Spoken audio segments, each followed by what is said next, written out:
Cuman yang bawah lebih parah dibandingkan yang atas. Kenapa 4 sisinya? Karena kalau kalian lihat itu dia ada di motor cortex juga, ada di dua-duanya, cuma dia nggak full, hanya sebagian aja. Wow. Geser Pak. Ubah jadi view aja. View aja ubah itu. Udah Aman kok. Paling siapa aja? Enggak usah biar catat. belajar aja. Udah. Nggak usah saya lah. Nggak usah bikin. Oke. Terus mau belajar. Itu buat diplegia, jadi ada keempat sisinya, cuma di bagian lowernya lebih kena dibandingkan yang uppernya. Yang terakhir adalah quadriplegia. Quadriplegia, quad artinya 4, plegia berarti artinya kebutuhan. Jadi quadriplegia itu ada di keempat sisi dan semuanya sama. Itu paha doang ya. Jadi ini atas bawahnya tuh kena semua dan tingkat apa namanya keparahannya tuh sama. Jadi itu perbedaan antara hemiplegia sama quadriplegia. Dan itu akan ada spastiknya semua. Jadi kaku. Dan spastik ada dua pola, ada pola fleksi sama pola ekstensi. Ketika pola fleksi berarti semua aspek dari sendinya itu faktor fleksi. Kalau misalnya di atas ya, shouldernya fleksi, elbownya fleksi, wristnya fleksi, jari pun juga fleksi. Sementara kalau misalnya di bagian ekstensi berarti semua dari aspeknya akan ekstensi. Contoh di bagian bawah hipnya ekstensi, dia tekan ke bawah, ininya juga ekstensi, ininya ekstensi, kemudian jarinya juga ekstensi. Biasanya diikuti sama adduksi. Jadi kayak scissor gitu.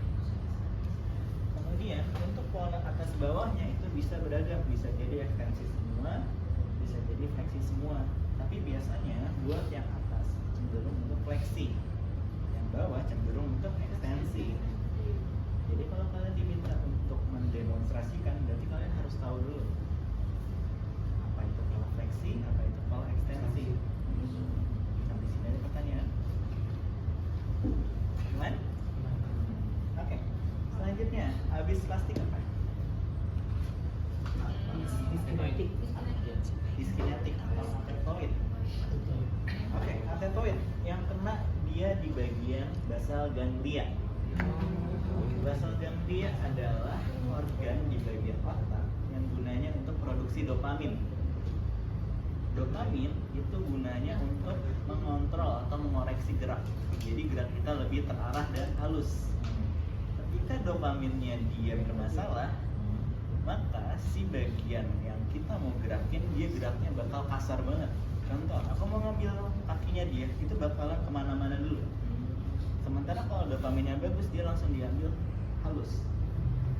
Pada anak athetoid, organ produksi dopaminnya atau basal ganglianya dia terganggu. Otomatis dia nggak bisa kontrol gerakannya. Makanya ketika dia mau ngambil sesuatu, dia kemana-mana. Itulah penyebabnya dia nggak bisa untuk kontrol gerak. Makanya disebut involuntary movement. Dia nggak mau gerak, tapi dia malah gerak. Karena si dopaminnya nggak ada, yang disebabkan basal ganglianya rusak. Gitu ya. Terus yang ketiga ada ataksia. Ataksia itu adalah anak yang memiliki gangguan pada cerebellumnya. Cerebellum buat apa? Keseimbangan. Otomatis anak itu nggak bisa seimbang. Jadinya kalau dia duduk aja dia pasti gemeteran. Bukan gemeter, lebih ke arah tremor. Karena dia nggak bisa menjaga keseimbangannya dia.